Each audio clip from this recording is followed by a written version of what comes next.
resist you because they want all other to go on. They want to prove you wrong. So I've come to say, congratulations, and we're going to stay with you in the Senate to support your vision. Because just by saying you want to make this country health system to be second to none in the South region, it tells me that you're going to do everything humanly possible to put your best. And with that said, count on my support as chair on the Waste, Means, Finance and Budget Committee with my team members. We stand ready to support you so that we can have a turnaround in our health system. As somebody will go to Monrovia Clinic not to receive prescription paper from the health nurse, but to receive prescription drugs as per your diagnosis. So we are ready to help in that direction. Thank you, congratulations, you have my support. Thank you, Honorable Thank you, Senator. So we now have Senator College. Thank you, thank you. Congratulations on your nomination to lead our health sector. You know, I used to be Minister of Finance in this country, particularly at a time when Ebola ravaged our country and significantly impacted the progress we have made in the healthcare sector during that time. And then we just dealt with COVID. And recently we saw that a tanker blasted in Total and burned a lot of people with no burn unit in the entire country to treat them. So we go from one incident to another for which we are not prepared. Do you have a plan that we can support to address these type of situations, emergency situations? That's my first question. My second question is, when we talk about healthcare, we tend to focus on healthcare at the national level, JFK, Redemption, and the other hospitals, but we forget about rural health. In my county, for example, a very, very rural county, we have about 14 villages and one hospital. The infrastructure has been neglected over the last few years. Not a single one of them have medicine. There is no connection between the clinics and the main hospital in Kpoto. And I'm sure that's the situation across the country. Do you have a plan to sort of build a network, a healthcare provider network, that links these rural healthcare facilities to the main center where the attention usually is focused on in terms of resources? And then finally, when I was Minister of Finance, we committed about 13% of the budget to the health sector. That number has sort of declined slightly, even though we have been told that the budget number has increased to around 7,800. How much money do you think you will need to double the size of our doctors over the next 6 years, the size of our nurses, the size of our midwives across the country, so that we can meet the healthcare demand for the population that has increased from 4.2 million to 5.3 million? Thank you. Thank you, Honorable Senator, for that question. It's good that you were the finance minister before, so probably I'll be coming to you to help to lobby with the government for increment budget allocation. So we accurately said, looking at the data from 2018 to 2023, in 2018, there was in the government allocation, 14.33% was for the health sector. In 2023, 9.71% of that budget for the health sector. So there's a decrease by about 5%, 4 to 5%. So we, my team, myself, and the partners will be asking the government to appropriate actual government allocation after we have done an assessment. I can't really give you a figure now, but to get an allocation to help the already ill health system to be revitalized. We'll also mobilize with both international and local partners, and we'll look at those institutions like JFK that are generating funds to ensure that the funds actually generated be placed in government revenue to help the country. So take for instance, you have a banking system at JFK where people deposit their money instead of the money going over the counter, the cashier receiving money. That will help for income generation for that particular entity. Also, as it relates to the financing, if you look at the health insurance scheme, if that health insurance scheme is looking to, because we intend to have a team look at the health insurance scheme, then those that the indigents, the elderly, the pregnant women, under 5 can have access to health care. So now, your question about the rural area. As it relates to the rural area, the first thing we want to look at when we take office in the rural areas, look at the 5 kilometer in the health policy that a community should have 5 kilometers away from the health sector. So we cannot do that alone. We have to look at the public works. Even if they make the road, if they do some work on the road, that the communities going to the health facilities, the roads, okay, be in 5 kilometers. We look at infrastructure for the health sector. We also look at the health worker motivation for the rural area.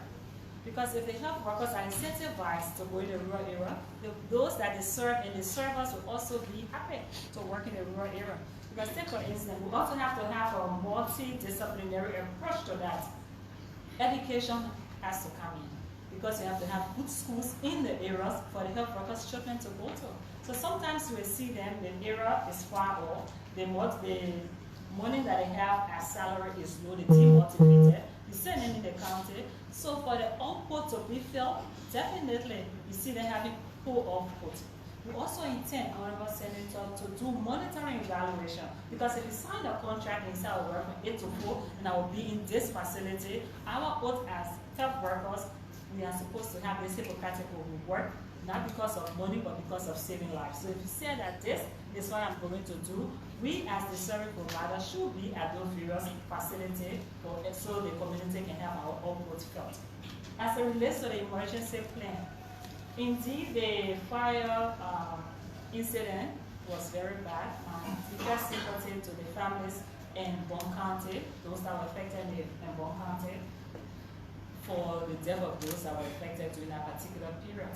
So once it happened, I started to think, because if you listen to my intro, I always like to plan ahead. Can we have somewhere just for a trauma unit other than that of JFK? Can we just, because if we have to build, it may take time. Can we just look at a building and say, this building, can we convert it for a trauma unit? I'm not even looking at only the burn patients, the motorcyclist accidents, the accidents that will come from the kekes. So the JFK doesn't have that capacity to absorb all these kind of cases. And besides the capacity of absorbing those cases, you need trained up workers. So burn units, if you establish a burn unit, you need health workers, nurses, health workers, doctors that have been trained in infection control.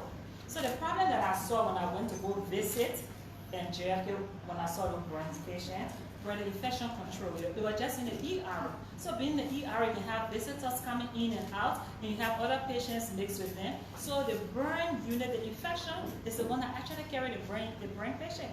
So when you have a patient that burn, you do rehydration, give them antibiotic. But if the place is not controlled, they can have infection that will carry them downhill. So having somewhere, we have to look into it, set up a committee, and look at a trauma unit, which should include a burn center. Do I still have 1 more minute? Yep. Okay, thank you. You know, I thank you for your response. I have no doubt that you will do well, you know, in the health sector. Thank you. You can count on my support. based on the fact that you come to this job with, with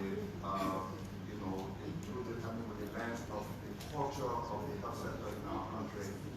I hope you also understand the politics, corruption, and all of that in the sector and fix it.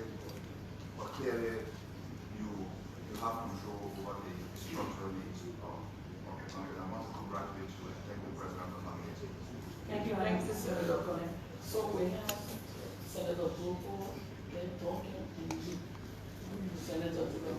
Sorry. Yeah, I'm ready to rest. Thank you.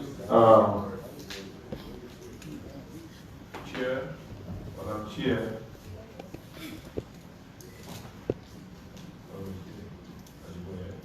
Yeah, go ahead. Thank you. Madam Chair, distinguished senators. Our nominee for the position of Health Minister, I want to say you are welcome. I'm listening to you, your presentation, listening to my colleague question and your response. So I'm going to reduce my consent from 15 to just 1 or 6. I'm just concerned, if you have a proposal pending, you can just let me know. How are you going to address the issue about the drugs, supply of drugs in our hospitals, especially the rural hospitals? Are you going to introduce the cost sharing scheme, or are you going to make the government pay for free drugs throughout? The other issue is I want to know from you, do you have or will you have a clear policy in addressing a similar question Senator Margaret which amount to moonlighting, okay, where doctors are working and then they have their own hospitals or clinics where they refer patients to their clinics instead of the government hospital. I mean, no disrespect to the doctors, when there are no equipment, when there are no drugs, obviously they have to save life. So they give an option, or I want to know how are you going to control that in your policy. With respect to the issue of disparity in your payroll system between nurses, the doctors, and the clerical staff, I don't know whether you have an audit or strategy, or you have one. You talk about the issue of the payroll public. I know there have been audits conducted over time by the CSA and the IAA. But honestly, I wanted to go further because whenever those audits are conducted, people come back and tell us that they are working and they are not counted. Okay? Whether the auditors go to the site to see the people, or they stay, for example, in refugee country in Fishtown and call the people to come from Glaro, where it takes you about 6 hours if you want to just take a walk. Maybe 2 days, sorry, not 6 hours, to get to Fishtown. People in those difficult areas, when they don't have network, and the auditor goes there and just sit in Fishtown and say, I've come to hair count. So you have to look at that because these are critical issues that come after the audits are done. How are you going to address the issue about the level of quality assurance in our lab system? We have incidents where someone told me that the easy way to get out of the clinic is, even if you are checked, the entire system, you still get outside without typhoid malaria. So you have become commercial typhoid or commercial malaria. So we need to see, I'm concerned about that, about lab. Then the ethics of our health, our nurses, Redemption Hospital, JFK. How are you going to address that? People complain that some of them play Zuma. I have an experience when I took a fellow who an accident occurred and no one picked it up, and I put in my car, took it to JFK. And as soon as we were getting the man into the emergency section, the nurse came out and said, well, the man already died. I was like, wow, are you spiritual? We just lifted the man up, and you say he's dead. I mean, they kind of care, with our nurses in the hospital. I want to see the ethical issue, how you going to address that. And then also, I'm concerned about trying to digitize or make it amended, if possible, about our private clinics. Okay, because if I was taking treatment at this clinic, and for some reason I'm the one visit and I'm moving to another clinic, my files, my records, can they be transferred? In some kind of way, because something is difficult to do. I don't know if you have a plan for that. The last one I want to say to you, if you want to address the issue at first hand from the health sector, try to submit a budget to this city that is county by county. So we can know where our doctors and nurses are. We can help you fight the ghost. I'm very sure that if you start to do that, because we can give you the support, I'm a member of the Ways and Means Committee, there's a member G County, but we have been giving so many support verbally at this legislature. So you yourself need to be able to start to engage on the low-hanging fruit first. Thank you. Thanks, honorable committee member, Senator, for those questions. Initially, it says 6, but I think it's 8. So, thank you for saying the budget that we should bring it to the Ways and Means, and you already foreseen that you will look at it. Thanks for that. If we are confirmed, we'll definitely come knocking at your doors. As it relates to doing digital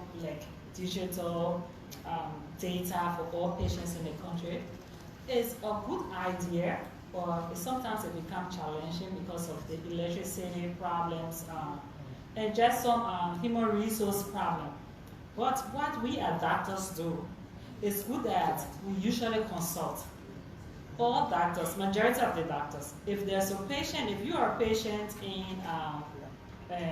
Bon County, and you came to me in Monrovia, and you said, Doc, this doctor did a surgery on me, and this is what happened, I will listen to you, but after you leave, I will call my colleague to find out what happened. So although it's not like digital that we do, I mean, maybe phone is digital, but we do call and we'll consult. I will say, Doc, you did the surgery. The patient, this is a complication. What did you do when you went in? What did you form?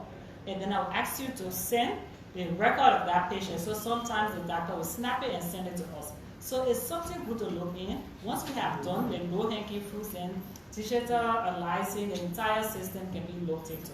So we'll take note of that. Quality assurance. As it relates to quality assurance, training, and training. Training, retraining, training, placing people, the right people in the right places. So I will have to come back to you, honorable senators, if I'm confirmed, to ensure that those health workers that are given to us are actually the ones that are supposed to be in the health facilities. Because sometimes people's hands are tied and you bring incompetent person to the health sector. So the health sector is somewhere that we will be asking you to give your fullest support, but not to politicize it if you want the actual output from the health workers. So quality assurance as drugs, we will work along with the Liberia Medical and Drug Regulation Center to ensure that they actually do what they say that they should do, to look at the drugs that are coming to the country, because sometimes in the country you see that people will take medication for particular illnesses and then they still be sick. So the quality of the drug, sometimes you look at the drug, you just mash it and it's just very brittle. You don't know the quality. You see the quality just by looking at it. So medication got specific smell. So sometimes you open a packet and there will be no smell on this medication right there, and then you know that this medication is a fake. So we'll work along with that entity to ensure that we have the quality assurance adhered to.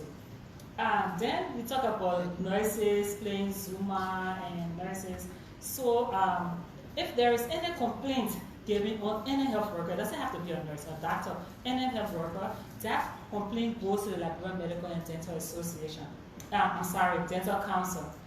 And this council is supposed to have been on the committee before to investigate fraud. Most of the time when you hear somebody comes to me and say, oh, Doc, I say, I usually discipline, I'm not going to go for this. So on the council, we have this committee that's supposed to take action.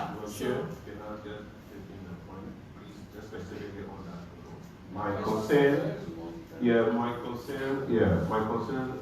I agree with the point that there is a goal, and that is trying to solve the problem. I'm talking about how are we going to help minimize it's happening. This is happening. Yeah, so if it's happening, you have a supervisor.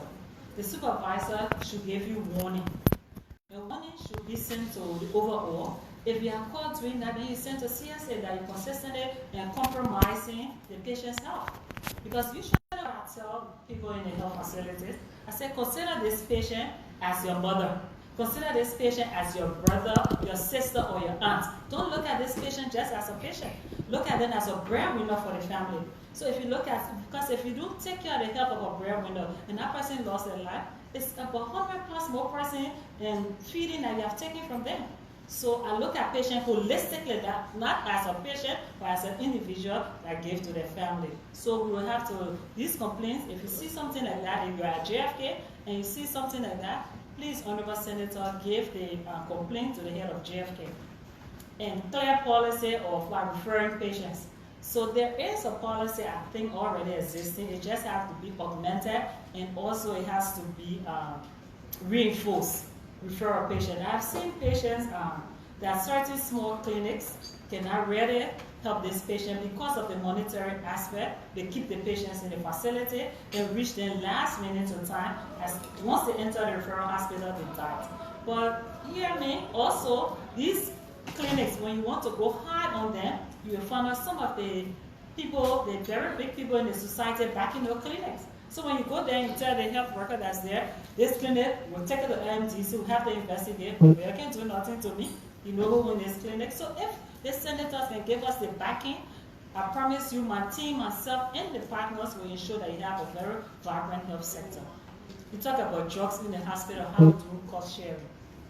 So when I was young, I'm old now, so when I was young, there was this paying minimum, this drug revolving fund that was introduced. So we'll go to the government facility and we'll pay a minimum amount, and that amount is used to backstop what the government is giving. So that drug revolving fund, if it could be reinforced and could be started, that would be very good. Like for instance, to start that cost sharing, you have to talk to the community. Let's take for instance, you go to redemption. You just order the cell, go and introduce cost. Say $500 for every patient. But I know we don't have much time, so cut your answers short and to the point, please. Yeah. So it's a good idea. It's already piloted in Colombo Hospital, and we can assure you we'll bring that to the floor to this same body to look into it. Thank you. No, you have concluded. You got your time to already. Okay, so Senator Dr. Thank you, Madam Chair. Madam Dominic, good afternoon. Good afternoon, Senator. I know I have very short period to interact with you. I want you to remind yourself that you are honorable. My first question, are you certain and clear with the resume you submitted to us? Definitely, I am. Good. Let us see. I'm not a medical person there. I don't have any inclination or anything about the medical field. But I have some basic questions. What's the difference between a medical doctor and a medical or a public health administrator?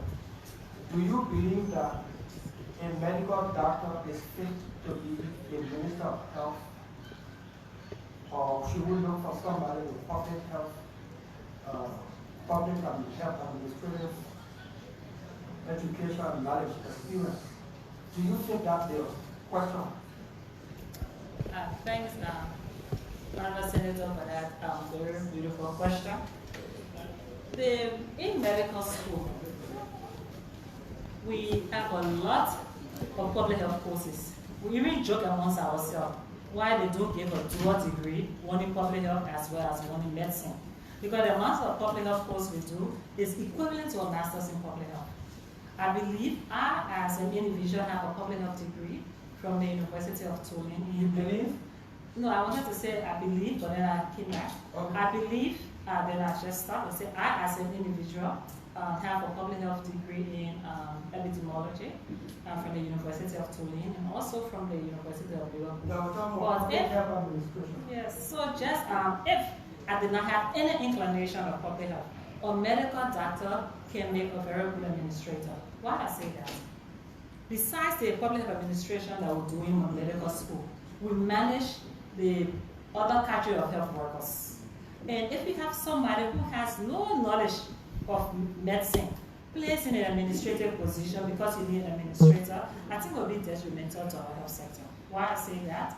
Because the health workers will come and tell you something that you don't understand, as you said in your opening statement. I want meat to the meat of the answer to my question through the flow.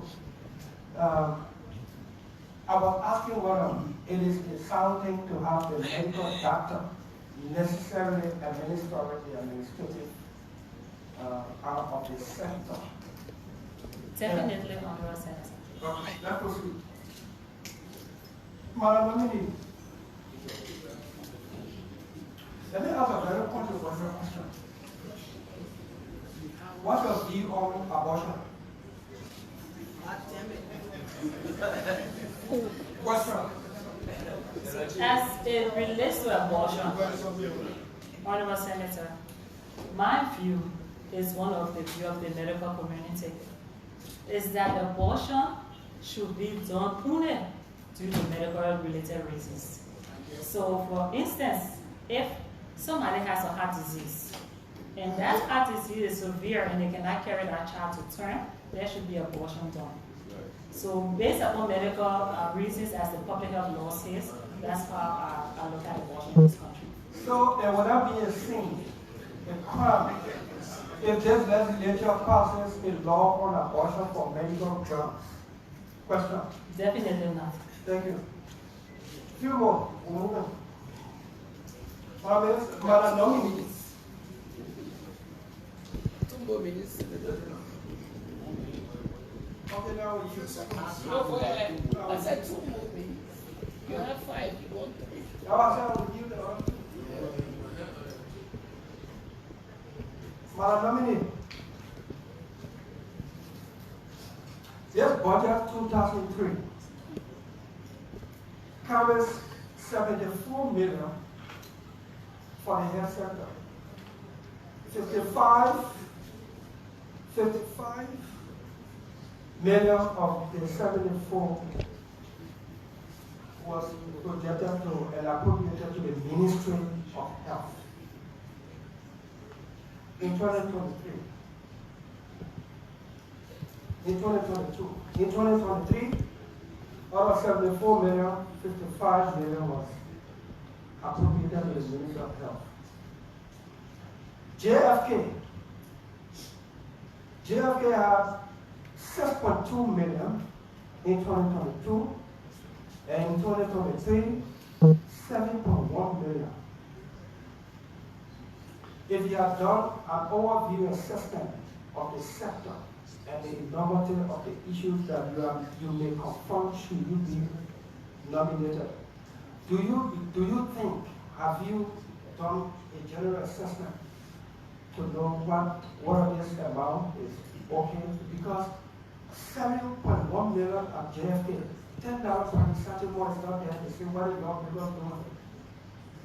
Sometimes the public, first time hearing how much we even appropriate for some of these institutions.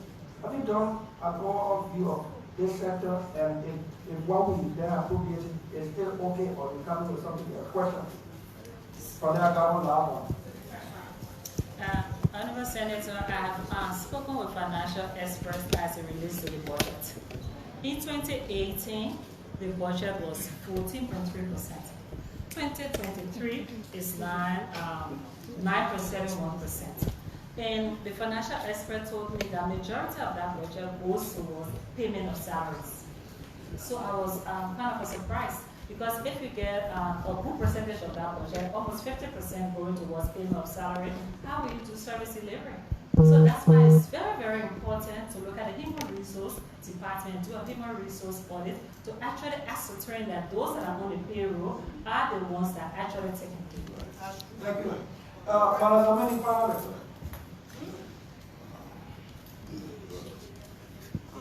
Their budget covers 75,000 for mental health and substance abuse unit. And this budget is capped around 10 million. I have declared the budget to be suffering from mental health issues. Because if we budget or approving 75,000 for mental health, knowing the issues with drug abuse and mental health issues, it only says even the budget needs cure. What's your view and what would be your grasp of this issue so that you can make the appropriate recommendation and including Madam Nominee?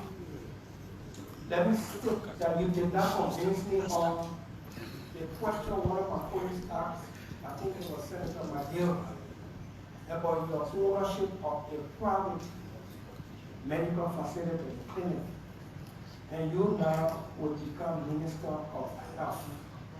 What courage will you have to regulate other private clinics to conform to the standard that will seek to elevate our health sector to? Question. Thank you, Honorable Senator, for that question. As it relates to the private facility, my husband owns medical clinic. He has been operational for almost 30 years. I met him as when we got married about 20-some years, and medical clinic is still functional. So you inherited that, He hasn't given it to me yet. Okay, so you got it.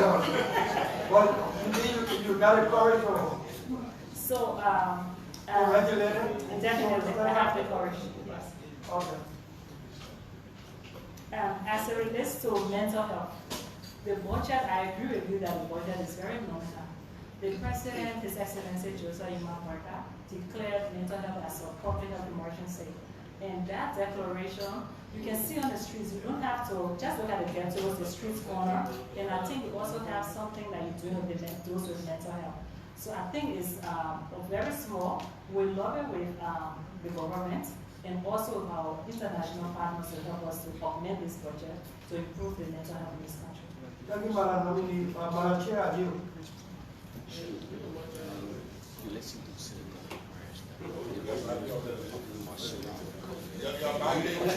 Thank you. We just finished with the line before we come back. Okay. Madam Chair. Senator Chair. Yeah, I know we'll come to your side. We'll just finish with this side.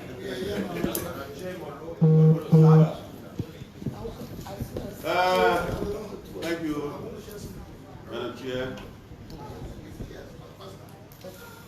Madam Nominee, let me add my voice to the voices of my colleagues to say congratulations for your preferment. I'm Senator Chair, Dustin Chair again, representing San County, and I'm the immediate past chairperson of the Committee on Health. And let me start by saying thank you for the yes vote you given for the abortion bill. We've been struggling with that, and I'm happy that you have confirmed that there is nothing absolutely wrong with having a therapeutic abortion. Is that what you said, right? Right. Thank you for that. Thank you for that. And we'll count on your support. I'm on the committee, so we'll count on your support in the future to help us with the passage of the bill. Your predecessor worked very hard at it, and we hope that it can come to fruition. I read your CV, and I must admit it's quite impressive. It's impressive because it's good on the technical. You have 2 PhDs. One, right? The other one is master, right? Yes. Okay, the one in tropical medicine is a PhD. PhD, yes. Okay, the one in epidemiology Yes, sir. is a master. Yes, sir. From Tulane? Yes, sir. Okay, thank you for that. Yeah. So I think that's good because That will be the focus of what I the ministry. Not today for what per se. So you are coming with a very strong background, and in my opinion, that is very good for the sector. Very good. But Madam Minister, from my experience as the immediate past chair of the Committee on Health, let me say emphatically that if you are confirmed, you'll be inheriting a dysfunctional and highly corrupt Ministry of Health sector. It didn't just start yesterday or 2 years or 3 or 4 years or 5 years or 6 years ago. They've been there for a long time. In recent times, there was an issue with the support from the Global Fund, through the Global Fund. The Global Fund money, millions, got missing, or got misapplied, and there have been investigations. The donors themselves were involved. I have a report on my desk. As a result of that, the Global Fund money is not coming directly now to the Minister of Health. I'm sure you're aware of that. It's channeled through an organization. In 2022, there was a huge consignment of drugs related to our country that was taken to the warehouse. You have your drug warehouse at the warehouse there in Forward.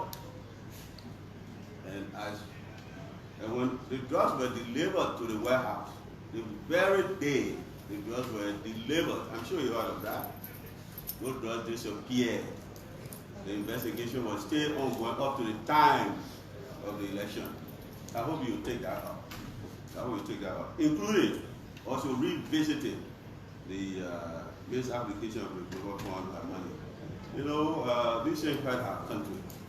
When people give us their money to help us, it is our responsibility to manage the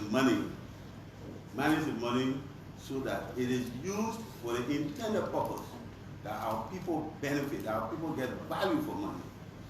But there are people in the sector there, in the health sector, who use their positions to enrich themselves to the detriment of our people.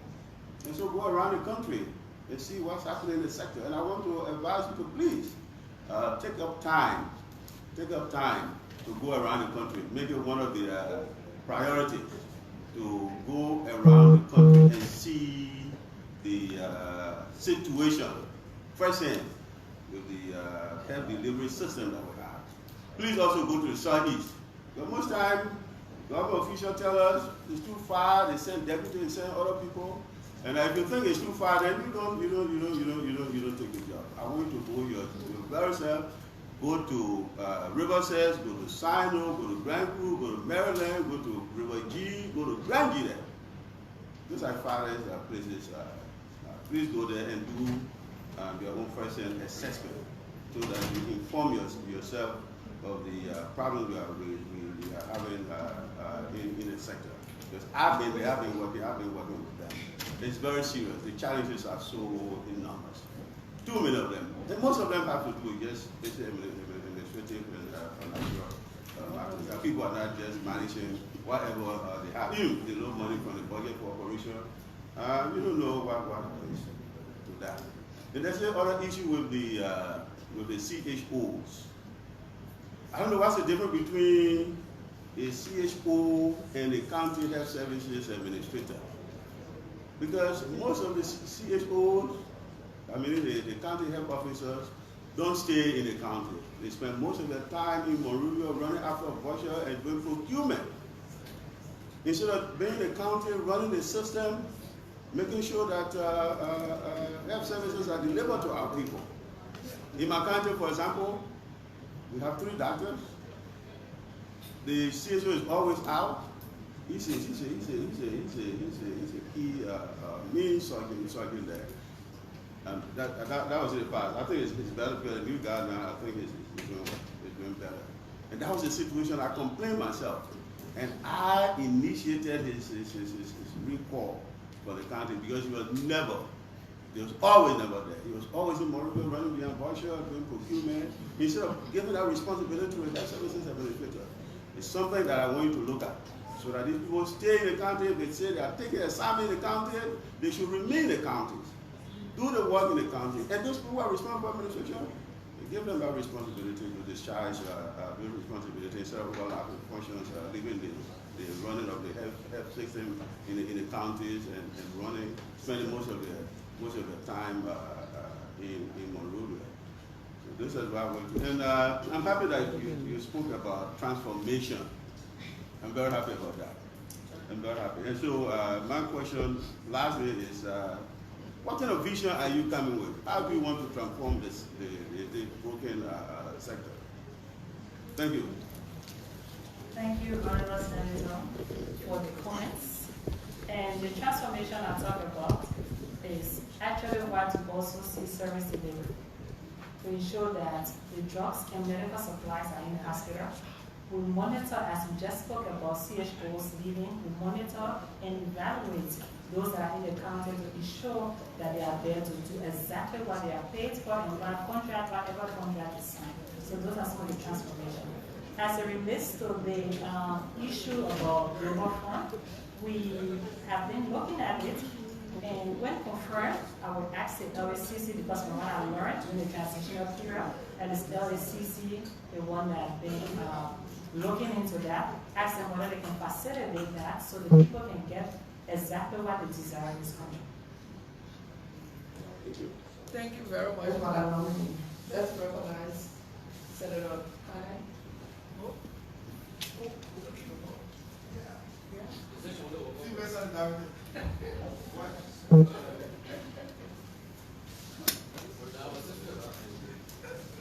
Madam Nominee, congratulations. The question I want to ask, it will seem funny, but it's educated. I want to know whether the Emory Hospital is a private hospital or a government hospital. 2, I want to know the function of the administrator in all hospitals, especially the Emory Hospital.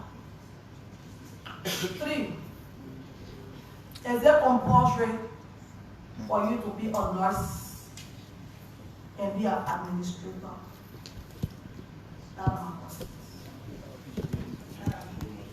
Thanks, Senator Carter, for those questions. So the Emory Hospital should be a government hospital. During our assessment during the transitional period, we learned it's a government hospital. We don't know otherwise. If we are confirmed, we'll do further investigation. As it relates to a nurse being an administrator, it's not in black and white that nurses are supposed to be an administrator. Administrators should be people that understand the system, we have good financial background, understand the health sector. So that's the kind of person we should have as administrator, regardless of which country or discipline it comes from. Thank you very much. My advice to you, as nurses or doctors stay long in a hospital, you should try and check whether they are doing well or not.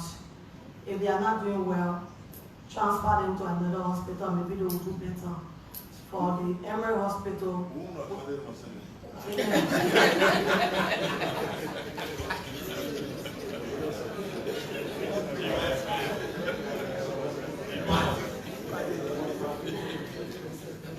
Madam Nominee, for the Emory Hospital, we need to work together. I'm a mother, knowing the constraint that the patients are going through is a need. I work along with you, and I always advise all ministers that are coming here that I am a whistleblower. Anything I see out there, I will inform the Minister first. If there is no attention, the report will be taken to the Republic, which will be the President in charge. Thank you. Thank you, Senator Tyler. So we take Senator Tyler. After him, Senator Joseph, it will come.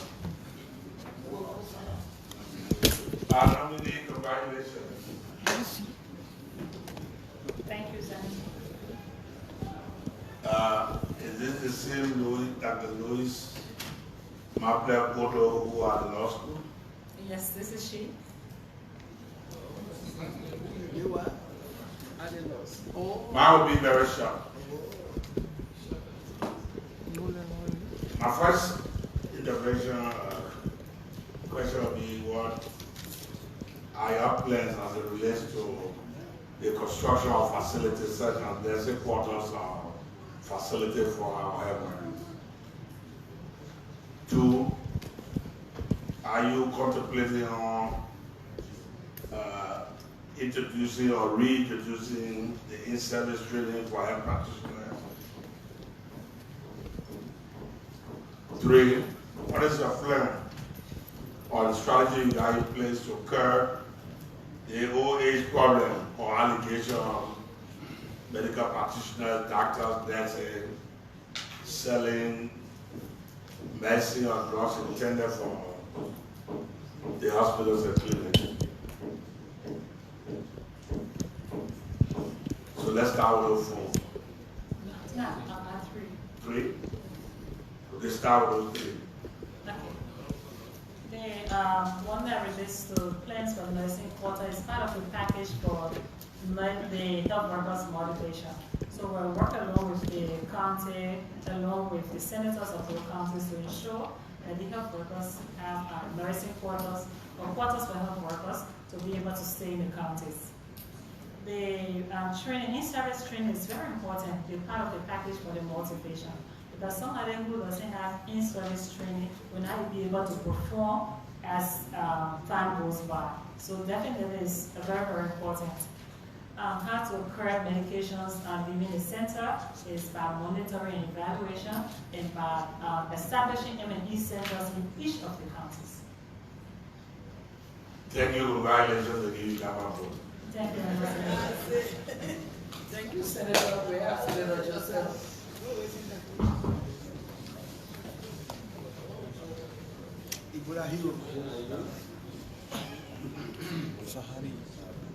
Thank you, Madam Chair. Good afternoon, Senator.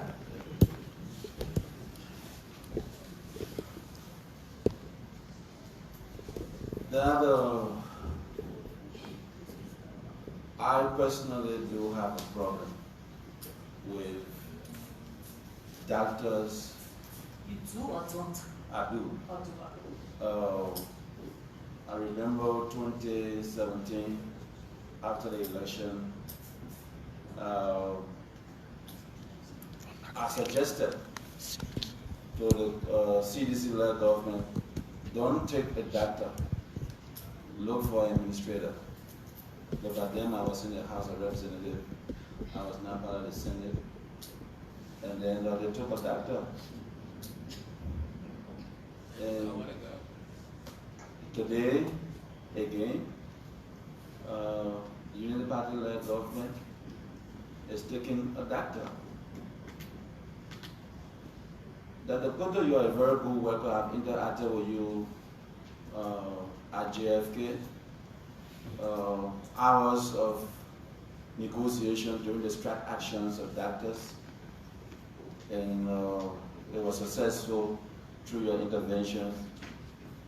Now you're going to be leaving a gap. You're going to be leaving a gap at Melanie. You're going to be leaving a gap at JFK because you may not have the time to practice.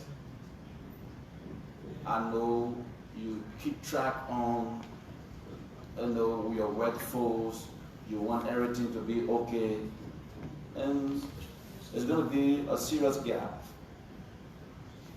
I could be convinced maybe Chief Medical Officer, what's your view?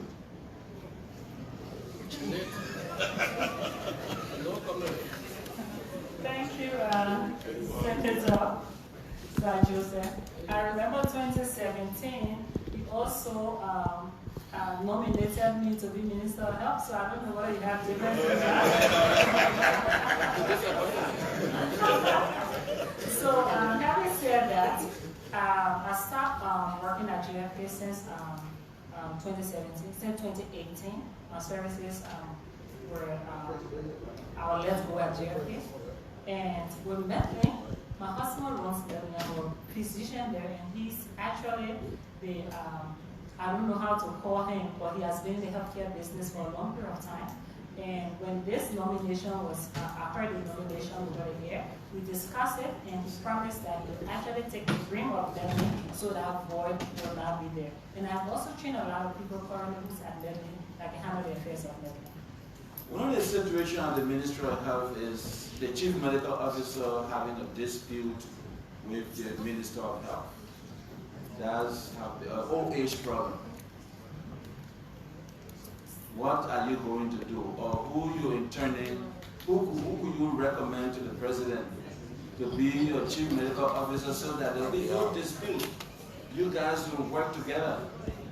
So, that could be mitigated by the president or who's involved in assessment of credentials, talk with the Minister Designate to see who you can actually work with and who you have seen in the health sector that can carry the Ministry of Health to. If you are given a chance, who will you recommend? Many persons. Dad, I love the health sector because I actually have every year has put in a lot of effort towards the health sector. That's my passion. While working in the NGO sector, I was in charge of missions, medical missions as Director for Africa. So that is why I got all of those qualifications. And it's going to be difficult, but we're going to try again. We're going to try again so that you can make a difference. You're a good worker, but I think you need to keep an eye on who become your Chief Medical Officer. That's one of the gaps there. And then what are you going to do with MPhil? Are you going to focus on the curative or preventive aspect of the health sector? What do you think? So I think both curative and preventive important. But if you prevent, then the curative is very expensive. So if you lay more emphasis on prevention, you reduce the budget as it relates to the healthcare sector. Take for instance, vaccination for kids. So once the children are vaccinated, they don't have measles. But if you do not vaccinate them, they have measles, then there's a burden on the health sector to be able to treat the child with measles. So prevention should be actually looked into so we can decrease the burden on curative drugs. So you're going to revamp the MPhil? You're going to do something about that? So they take care of the preventive aspect? I will have to look at it critically. Okay. And then the decentralization of the health sector, where you have doctors also serving CHOs, correct, right? Certainly, yes. Yeah. And they have to focus on administrative activities in the county. They don't have enough of time to practice in the hospital. Do you think your administration as health minister, you want to maintain that policy or you want to make a change? So, because my view is, like other countries, if you pay the doctors very well, they will not think about administrative work. So what do you think? So, I went to school in Kenya, and there I saw, I may be mistaken, but I saw doctors here in the rural health facilities and the county hospitals, and they performed very well.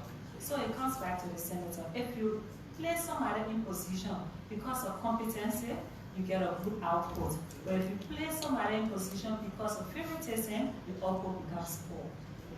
But what I'm saying is that we're making, how many more million at that? 3 more million? No,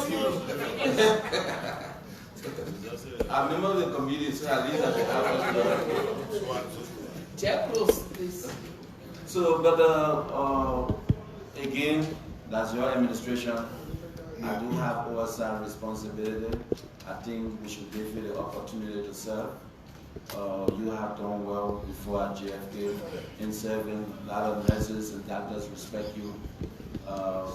I believe I told one of the nurses, some of the doctors and nurses, I hope, please, journalists, I hope that there will be no strike action, because now we are giving you what you wanted. You want that Kpoto, so it means that don't come and complain again that Kpoto, we don't want that Kpoto. So at all of the various health bodies in support of your nomination, can you confirm to this body that there will be no issues, we can relax? Honorable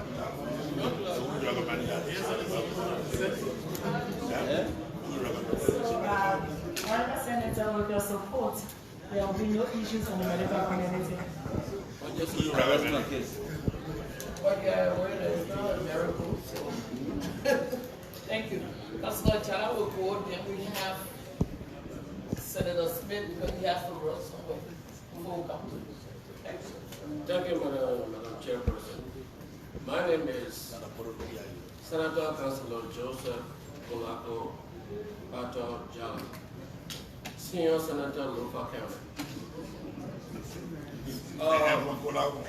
Madam Nominee, let me congratulate you for your preferment. When I look in the hall, I have not read your CV, and it doesn't matter to me, because I know you before you went to medical school. I know you as a person. And when I see Jimmy from here, I wonder he's here because of the spring unification party, which we all were the same activism as part of the spring unification party at the University of Liberia. So when I see Jimmy from here, I'm wondering here as a local elders, I'm the local elder, or here as a chairman of the spring unification party, but we'll deal with that. But again, let me go quickly through the question I'm asking you. If you don't want to respond, you can write it down, because you're going to get confirmed anyway.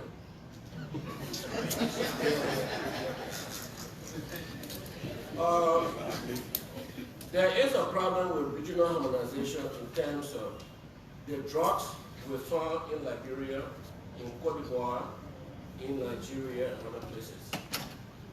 I went to a hospital in one of the West African countries, I don't want to name it for health reason, and they prescribed medicine for me. But when I come here, when I come to Liberia with that medicine, when I finish it, it will take me around 2-3 days to find similar one to it. Or I buy it there, they send it by DHL.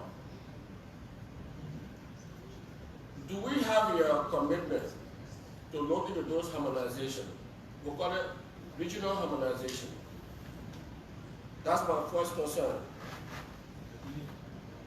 There are a lot of volunteer health workers that are now on payroll. You address them. So please take it very seriously. If you don't have a direct response now, because we're going to call you back in the future. It's a sticking point. We might call you back in the future. So if you don't have it, when you take office, please put them on your bunch banner. Banner. 3, medical doctors or health ministers who are doctors easily become the best among diplomats by virtues of dealing with donors and lifting the Liberian case to get more assistance. You become a de facto foreign minister. So you should be on the watch, because the former health minister of South Africa became foreign minister. Later on, she became AU chair. It is because of her vast engagement in the health sector.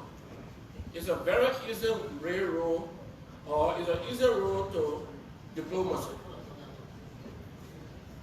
Now, my other concern, as someone who established the drug program in this country under one umbrella, it used to be in every ministry until I took over.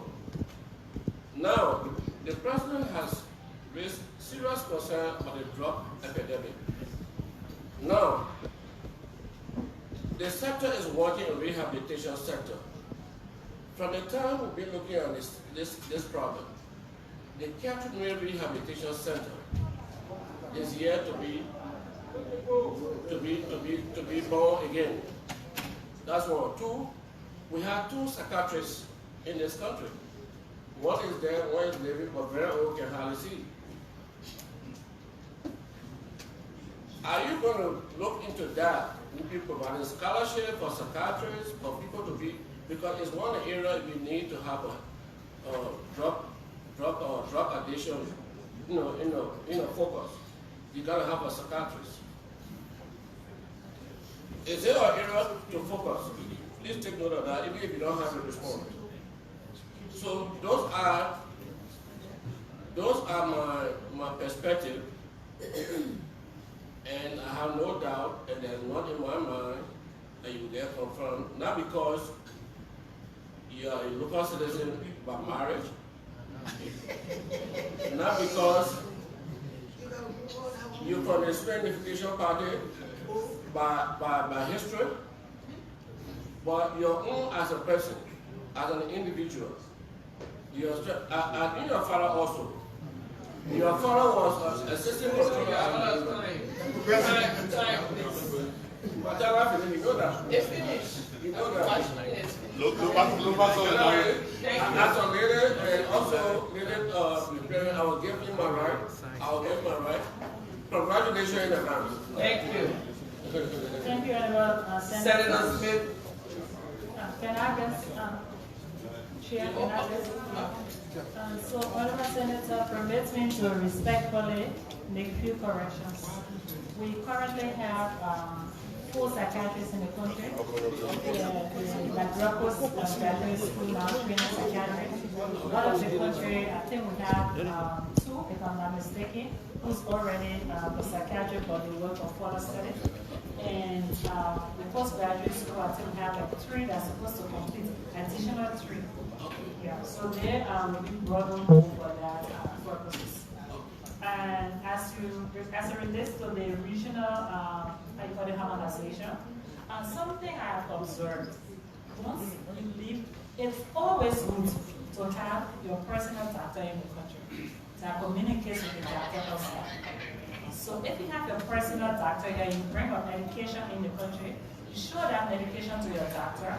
Some of the names are generic names. So it would be easier for your doctor to understand the name of the medication, the composition of that drug, to find it readily for you. So it's just my humble advice. You have done all of that, but you can continue. Thank you so much for your comments and suggestions. Thank you, Madam Chair. On the nominee, congratulations. Thank you. My name is Wellington Smith from the Rosales. I chair the Senate Committee on Agriculture, Forestry, and Fisheries. I'm a member of the Health Committee.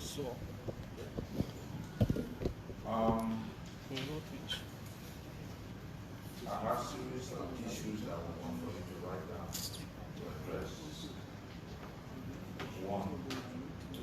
One of the flagship programs during the regime of Madam Salih, especially for those of us from the interior of the country, was the ambulance services. What's the plan? To reactivate that. You should really have the interior people, wheresoever they are, call, and then the ambulance will be there. My second concern, proliferation of health schools in the country. When people say that the health sector is weak, the foundation of that weakness is from the training. And we are experiencing proliferation of health centers across the country. I want for you to speak to that strongly. My next concern having to do with the Bay Welfare School, specifically in Nigeria County. What's the plan? Because most of our ladies go there. Sometimes we personally carry the burden to keep them there. Lastly, President Joseph Walker has declared drugs national emergency. I want to urge you, when you are submitting your budget, put a budget, put a line in your budget that the Senate will support. You set up the drug test, the team that came here that tested us, senators, to go in every school annually. That every student, once you are a student in both public and private schools, it is compulsory. The government will finance that through the budget, the health team from school to school for the children to do their drug test. Thank you very much. Thank you. Senator Taylor? Thank you. Thank you, Chair. I'm going to ask you just two questions. I'm going to ask only two questions. Because you were preferred by the President, and we call you by ear to answer to us as to what is unfolding in the health sector. So I ask you a question so that tomorrow when you come, you will not give me any excuse. Are you going to take part in the formulation of your budget? Because all my colleagues have asked all the beautiful questions and all bound down to money. If there is no money in the health sector, you will not be able to perform. You will not be able to perform. Last year, we called the health minister. Every question we asked, they said we don't have the funding. When we try to push him very hard, he says to us that they give for a template. We have a template. You shouldn't exceed this amount in your budgetary allotment. Will you take part in the formulation of your budget to be able to be fit in your ideas as to how you want to run this country in the health sector? That's the first question. Yeah, I saw your question, so you can answer. All right. The second one has to do, have you done a survey to the rural area, to go as to those areas that really need a health center to be built? For example, if you went to the Compa region, coming all the way down, you cannot find a hospital. Which area? Compa. Yes. Cape Mount, Bapu, from the forest region, coming all the way down to Liberia. Last year, someone died on the road. They were rushing into Tottenham Hospital, the health center, a hospital in Tottenham. They were coming, the person died, they allowed the body down right on the road. I saw him in that video crying in my spirit. Have you done your survey to go as to go places that need actually a very good hospital? So I think this thing is very short to help save our people lives. Thank you. Yes. Please, 3 seconds. They issue all services free at the health centers. When you and I know they are not free, what's your ticket? Please let the nominee answer the question. Thanks, Honorable Senators, for the question. The survey of the rural area that hasn't been done. I promise you, if confirmed by this member body, I'm going to be your minister on the field, not office minister. I intend maintaining myself with the support of our partners to go to every county to ascertain what is unfolding, to look at the challenges in those areas. From the health policy, it says that from one community to a health sector should be about 5 kilometers. What we are talking about saying somebody died, I've also experienced it. I've seen it quite recently in Gerima, a young girl in her early 20s. She was pregnant, they were taking her to a health facility. They walked 2 hours, and because she has some issues that the traditional midwives do not handle, she also passed. So you can rest assured that I will be a minister on the field and not a minister that will sit in the office. As it relates to the budget, definitely, because the only way that I can make an input in the health sector, as I said I want for it to be, to make sure that the allocation, I work along with the finance people to make sure the allocation are appropriately placed where it should be. So definitely I'll be a part of that.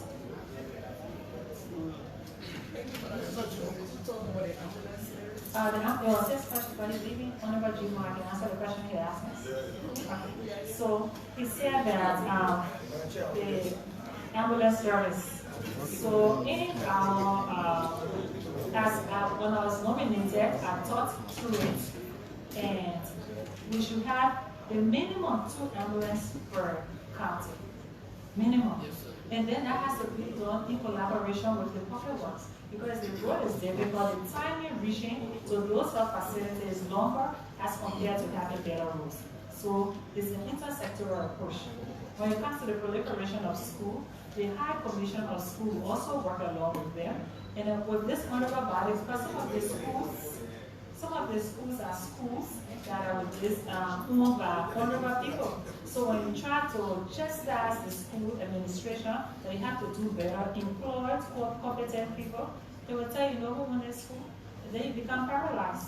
So we have a vibrant health sector. We ask the support of everybody in giving us the necessary support. Thank you, Madam. Let me recognize the protein.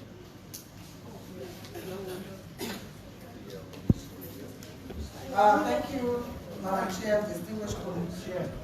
I'm not here to ask a question. I'm very concerned about the health sector, and I think you know that the entire health sector needs reform. We're trying to introduce program budgeting. When you leave here today or when you confirm, I want to advise you to put your strategic plans together, including the programs you believe in the sector, and tie that into your budget so as you implement, the legislature can be able to track what you're doing on a regular basis. And I hope you will take note, because we're not going to allow ministers to come here and just tell us what they use, whatever they put in the budget for. If you don't show programs, you might not stand a chance of getting what you want in the budget. So that should be your first assignment if you're confirmed by this body. Thank you. Thank you, everyone. So, Senator Cyrus.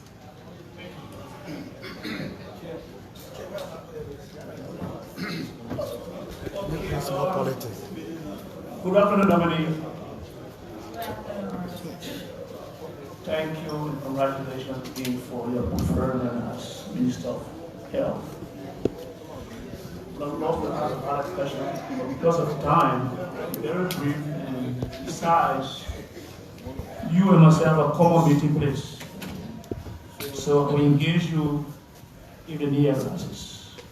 But basically, I want to ask you a few questions that has to do with the staff of the Ministry of Health. Do we have enough doctors or health practitioners in the country? I'm asking this question because many a times I've seen people who said they have graduated from medical school or health education, but they haven't been given the opportunity to work. So it has been my concern as to whether we have enough health doctors. I mean, we have enough doctors or health practitioners. But then on the other side, sometimes we hear and say, well, the hospital has short of doctors. So it puzzles me. So it's an opportunity you know, as a senator for the great county of River County, and then you being a minister, I have the opportunity to introduce to this question to rest so that we'll have a fair understanding of what's obtaining. You want to answer that first? Kindly? Can you just... Okay, so I've heard a very terrible story in Lofa, and when I was campaigning, I have to speak about that all of the time. It has to do with our mothers and sisters giving birth on the way to the hospital. I see that as very unfortunate. So I have to campaign, and I'm working on providing some ambulances for some health centers, major health centers in Lofa County. But having used my international connections to have those ambulances coming in country, how do we maintain them?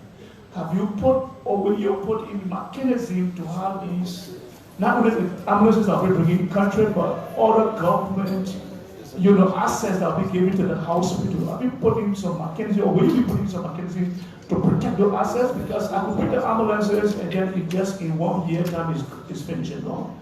So I've been thinking, how do we maintain these ambulances when they come into country? I have a situation that I need to bring up to you. I have been to JFK for the last 3 years. Why? Because my mother got killed by a nurse in JFK 3 years ago. I tell you, my mother got sick and I took her to JFK in the VIP, in a private ward, and she had oxygen in her. Overnight, the nurse on call that night was just 5 minutes away from the private ward. And around 3 a.m., my mother was struggling and the oxygen slipped. And the nurse did not pay attention to her after 4 hours. And she finished. She had died after 3 days. For that reason, I haven't been to JFK since my mother passed. Every time I see JFK, I have to go to the other side. I feel very traumatized. I don't know as to whether someone talk about it, how are you trying to deal with these nurses who will go on call and be on social media instead of doing their work? Because that's what happened. They never on social, that nurse that night was on social media instead of doing her job, and thereby making my mother too lost. That's one. The second concern I have and the second issue I have with the health center is my son is a medical doctor, graduated from Kpoto, top of his class, sent to Russia, graduate top of his class. He came back to Liberia. The Ministry of Health said they never had any means to employ him. He got frustrated. I had to put him on a stipend and gave him a figure just to be able to do voluntary work at EAW. EAW paid him $50 a month on medical doctor. He had to go through that situation for almost a year and a half. And I was really annoyed when we spend money on a medical doctor in country, come from a European country, top of his class, and he has not had opportunity. Right now he works for a hospital in Banga, a clinic or whatever it is. At this point in time he's doing his on some mission in Bapolu. But I'm disappointed that a medical doctor will come from abroad 1 year and a half, he's not paid or he's not being hired. So my question is, do we have enough doctors in the country for us to have a situation? Madam Minister, thank you.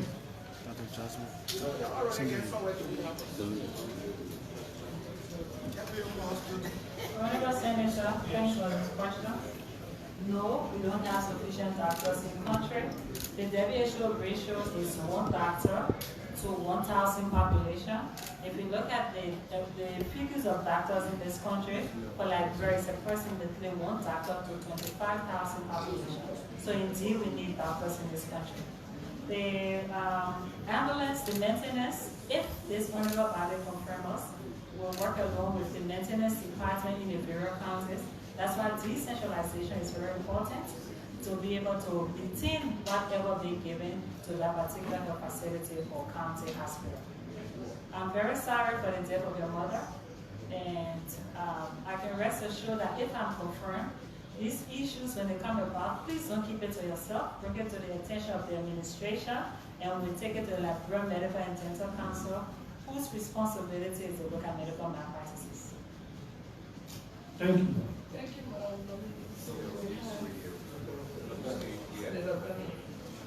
2 minutes now. All in 2 minutes.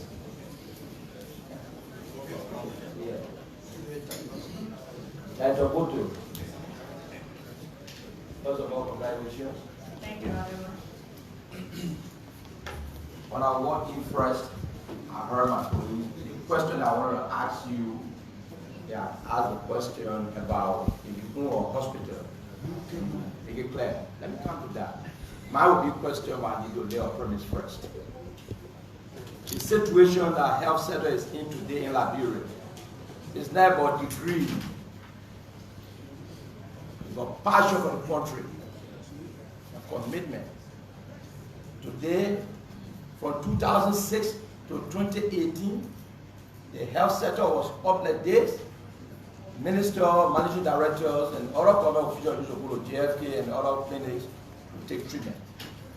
From 2018 to 2023, the health sector was 10% to compare with the South region.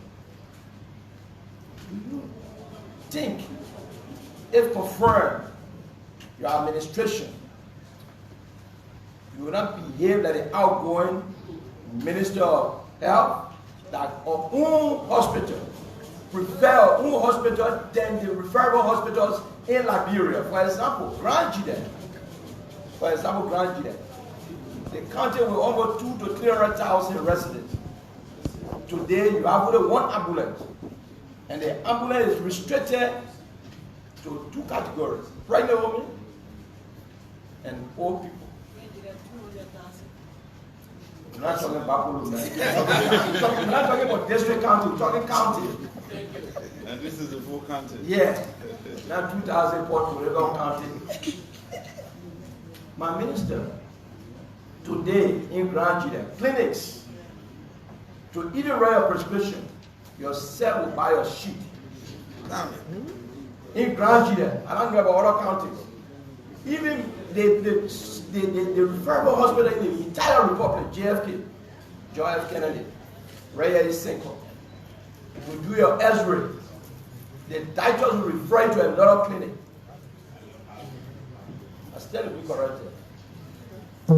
Let me ask you, the money, the fees that they are collecting from JFK, they are not being captured in our budget, and no medication in our hospital. What are they doing with the money? What will you do if confirmed? What will you do with that kind of money? Thank you, Mr. Pena. I see your passion for your county and for improvement in health sector. I've never worked in administration in JFK, so I can't comment on how they spend the money received for services.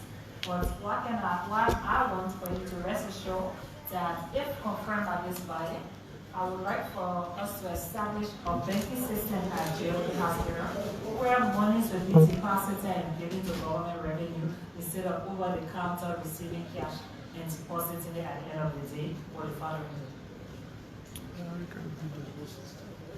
Thank you very much, but please, I want you to have passion for the job and put Liberia first. I heard you saying your husband own a hospital, but I believe very strongly you are seeing a situation that Liberia is in when it comes to health sector. Your husband hospital is a private sector. The one that you are going to take over from the outgoing Minister of Health. I always used to say on this particular floor, not today. If you ask me to grade her, I give her 10% for the past 6 years. Because when you compare the institution that she had oversight on, JFK, all of the referral hospital and clinics that owned by the Liberian government, or own a hospital is more preferable than any other clinic or hospital in Liberia. She took our taxpayer money to improve our own sector. Please, nobody should convince you to say, man, this is your time, pay attention and pay your clinic in the county. Please, no Liberian, because other friends, relatives, They will come to you. You heard my colleague from Sano County. He told you the situation of what people are going through in the southeast and some part of Liberia. Health, education, and roads, these are the three major things that the people from Grand County we need. So if confirmed, and you don't do the best to our expectation, Madam, there's tomorrow. You're not doing it to yourself, but you'll do it to the agitator Kpoto. So any Kpoto appear in front of the Senate in the future, they'll say, are you related to Dr. Kpoto, who was then minister? So, Kpoto? Yeah, I'm talking about Kpoto, eh? Yeah, I'm talking about my little sister. Look at it. So, my dear, we will not judge you by your appearance, but we believe that you will do your best. If confirmed by the Senate, we will join our police. Sometimes we'll go on inspection, and we believe that in the future, the situation in Grand Canada will change in the next 3 to 4 months. Thank you very much.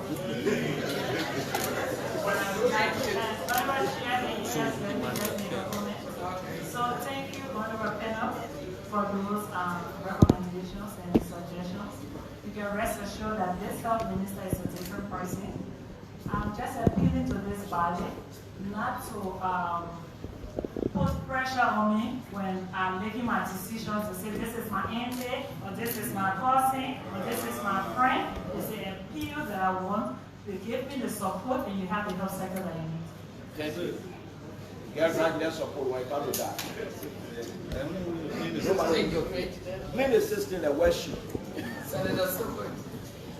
All right. Thank you, Madam Chair.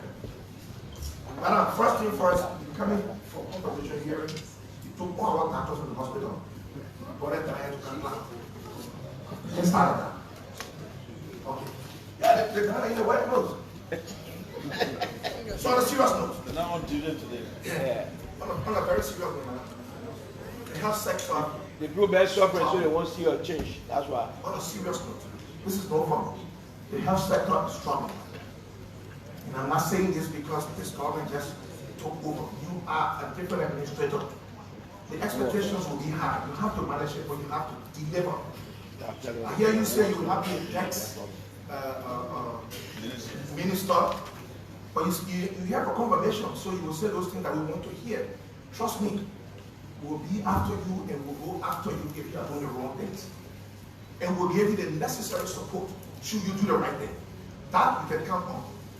Now, this question about owning hospital or clinic is very key because